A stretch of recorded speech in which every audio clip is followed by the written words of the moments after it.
자, 오늘은 고구려 역사입니다. 부여의 금화 임금이 데려온 유화가 낳은 알에서 주몽이 태어났고, 주몽이 졸본이라는 지역에 가서 세운 나라가 고구려였죠. 그 주몽의 아들이 뒤를 이어 왕이 되었고, 이 왕이 유리왕입니다. 이 당시의 왕들은 하늘에 제사를 지내는 일이 많았어요. 제사가 뭐냐면 소나 양을 잡아서 고기를 마련한 뒤에 음식을 차려놓고 하늘에 비는 거예요. 농사를 지은 게 풍년이 되어 곡식이 많게 해주세요. 혹은 우리나라가 평화롭고 강해지게 해주세요. 이런 걸 비는 거예요. 고구려 백제 신라도 제사를 지냈는데 고구려의 유리왕이 하늘에 제사를 지낼 때 돼지를 잡아서 그 고기를 제사상에 올리는 제물로 쓰려고 했어요. 그런데 어느 날 제사상에 올릴 돼지가 도망을 갔는데 이 돼지를 잡으러 쫓아가다 보니까 돼지가 국내성이라는 지역으로 간 거예요. 따라가 보니까 국내성 땅이 아주 좋아가지고 곡식을 키우기에 적합하고 강이 깊어가지고 적들이 건너서 침입하기 어려울 것 같고 되게 좋은 땅이 있었단 말이에요, 거기에. 그래서 유리왕은 그곳을 수도로 정하기로 결정을 합니다. 그러니까 고구려의 수도는 원래는 졸본을 중심으로 세워졌는데 유리왕 때 수도가 국내성으로 바뀐 거예요. 이렇게 수도를 바꾸는 것을 천도라고 합니다. 국내성으로 천도했다라고 표현합니다. 국내성은 이후 400년 동안 고구려의 수도가 됩니다. 지금 대한민국의 수도는 서울이죠. 한 번도 바뀐 적이 없기 때문에 대한민국은 천도한 적이 없습니다. 자, 유리왕 다음은 대무신왕이라는 왕이고 그 다음은 민중왕, 그 다음은 태조왕. 이 태조왕 때부터 고구려 영토를 넓히려고 압록강 근처의 작은 나라들을 정복해서 고구려에 포함을 시켰습니다. 이때 옥저도 고구려에 들어가게 됩니다. 태조왕 다음이 차대왕, 신대왕, 그 다음이 고국천왕인데 고국천왕은 앞으로 이름을 많이 듣게 될 거예요. 고국천왕은 진대법이라는 법을 만들었어요. 당시의 백성들은 농사를 지으니까 주로 봄에 씨앗을 뿌려서 가을에 곡식을 수확했어요. 그러면 가을이 되면 곡식을 왕창 수확하니까 먹을 게 많은데 가을에 먹고 겨울에 먹고 봄이 되면은 이제 먹을 게 다 떨어져 가요. 봄 되면 굶을 일이 많아진단 말이에요. 이렇게 봄에 배가 고픈 시기를 춘궁기라고 부릅니다. 춘궁기가 되면 이제 굶어서 힘든 사람들이 너무 많으니까 이제 고구려가 나라에서 그동안 모아놓은 곡식을 빌려주겠다.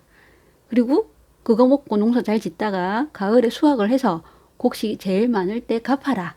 이렇게 했는데 이것을 진대법이라고 합니다. 이러면 배고픈 사람들도 봄에 곡식 빌려가지고 밥 잘 먹고 농사 잘 지어서 가을에 빌린 곡식을 갚을 수 있었으니까 참 좋은 제도죠.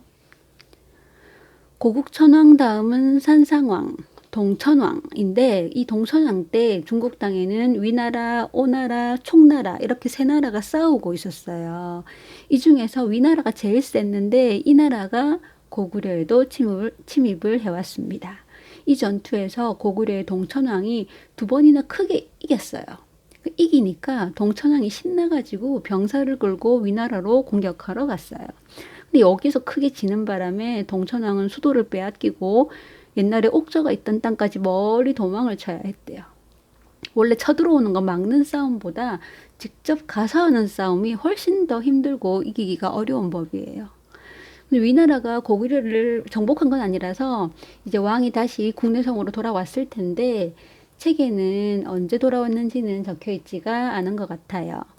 동천왕 다음은 중천왕, 그 다음은 서천왕, 그 다음은 봉상왕. 이런 왕 이름들은 다 몰라도 괜찮습니다. 한번 듣고 지나가면 돼요. 그 다음은 미천왕, 그 다음은 고국원왕. 이 고국원왕 때 중국에 전연이라는 나라가 있었는데 전연이 고구려에 쳐들어왔어요. 전연의 병사들이 국내성을 파괴하고 고구려 사람을 500명을 잡아갔습니다. 이걸 다시 싸워서 되찾아왔는지 아니면 외교로 부탁을 해서 돌려받았는지 뭐 돈을 주고 데려왔는지 이런 건 자세히는 잘 모르겠어요. 아마 역사가들이 옛날 기록들 보면서 연구하고 있을 거예요. 고국 원왕은 또 병사를 이끌고 백제를 공격하러 갔다가 왕창 져버리기도 합니다. 그리고 이번에는 백제의 근초고 왕이 아들 근구수와 함께 고구려 땅으로 공격을 해오는 거예요. 이때 고국 원왕이 전쟁을 하다가 죽습니다. 전쟁을 하면 병사도 많이 죽고 백성도 많이 죽고 이렇게 왕이 죽기도 해요. 돈도 많이 들고 곡식도 많이 들고 사람도 많이 죽고 하니까 되게 나라가 힘들어져요. 이 고국 원왕 다음 왕이 소수림 왕인데, 소수림 왕이 이 전쟁의 혼란을 좀 가라앉히고 고구려를 좀 안정되고 강한 나라로 만들려고 많은 일을 합니다. 일단 불교를 받아들여요.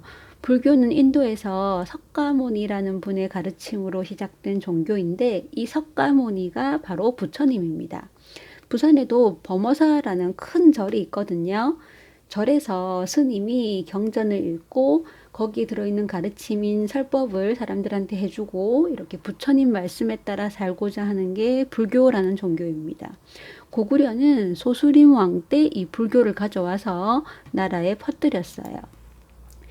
불교에서는 임금도 곧 부처와 같다 이렇게 가르쳤기 때문에 백성들이 불교를 믿고 부처를 따르면 왕의 말도 잘 따라줄 거라고 믿고 그렇게 한 거예요.